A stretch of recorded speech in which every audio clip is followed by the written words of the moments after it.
Мужчины как женщины. Шокирующая европейская мода прошлого. В Советском Союзе, а затем и в России, было принято ругать молодежь за странные наряды и падение нравов. Причем повторялось это примерно каждые 15-20 лет по мере смены поколений. И невдомек было большинству, что по странности одежды и вольности отношений их пращуры в 17 веке выглядели бы куда более экстравагантно. Мужская мода Европы в 16 веке стала результатом повышения уровня жизни, а также глубокой изоляции классов, отчего их верхний слой потерял необходимость даже в самом минимальном ручном труде.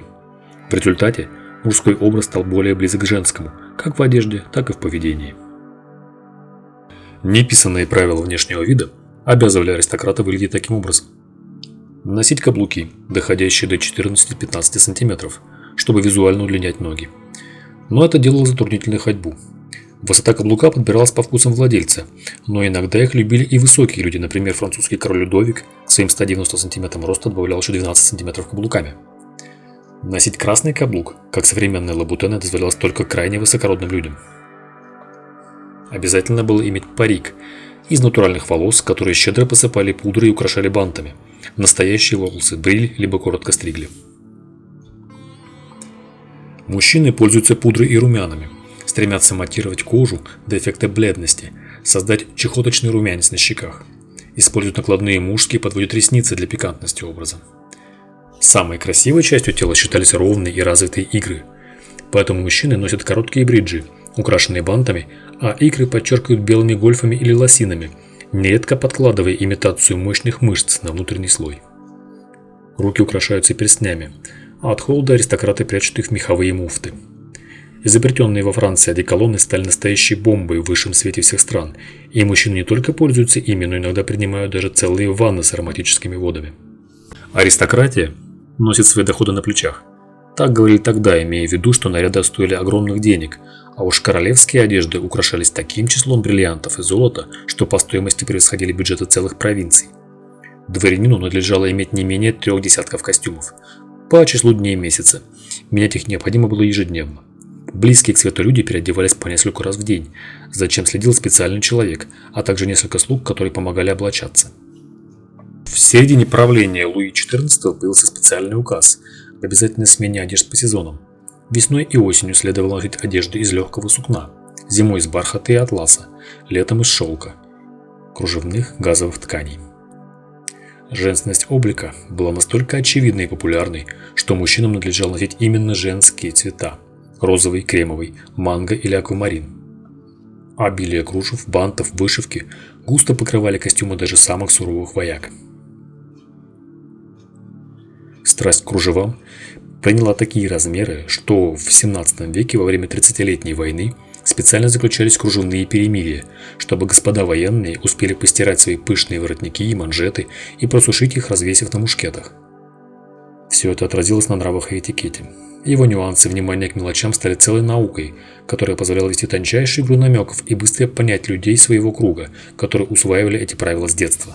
Положение шляпы в руке, тон и способ приветствия, жесты, степень наклона головы – все имело смысл и отражало отношение к собеседнику, которое в речи могло быть совершенно иным. Изрядно корректировались и нравы. Такая показная женственность образа не могла не привлечь внимания к мужской красоте, и среди высших слоев Европы буйным цветом расцвел гомосексуализм, а также бисексуальные отношения, не встречавшие осуждения нигде, кроме как в церкви. Мужчина высшего слоя был обязан быть мягким, утонченным, эмоциональным, в то время как сегодняшние проявления мужественности, а тем более брутальности, считались бы признаками черни, презренного класса. Даже природы, склонные к агрессивному доминированию мужчины, были вынуждены держать марку чувственных эстетов и нежных душ. Современные посетители тренажерных залов с густой бородой и автозагаром считались бы не эталоном красоты тела, а грубейшими мужланами, вместо которых в поле на солнце с лопатой, но никак не в приличном обществе настоящих мужчин в кружевах и бантах. Со временем мода немного сдвинулась в более маскулинную сторону, и в начале XIX века уже не шокировала настолько женственными образами для обычных мужчин. Однако и общие положения остались прежними. Украшения и банты – прерогатива мужчин. Эротизм дошел до крайней степени в моде на белые лосины, которые носили на голое тело, часто в лесне помогали слуги, которые мочили их водой для лучшего прилегания. а также для шокирования дам внутрь подкладывали предмет, увеличивающий достоинство. Каблуки стали скромнее, но не исчезли совсем. Мужской макияж забыт, но укладка волос и уход за кожей лица все еще были в моде. Современная мода для мужчин почти ничего не сохранила для нас из наследия барочного века. Кружева, каблуки и акварельные цвета забрали себе женщины, не говоря уже о макияже. Впрочем, в Китае и Южной Корее мужчины продолжают краситься очень активно до сих пор. Пишите, что думаете по этому поводу, ставьте лайк и подписывайтесь на канал.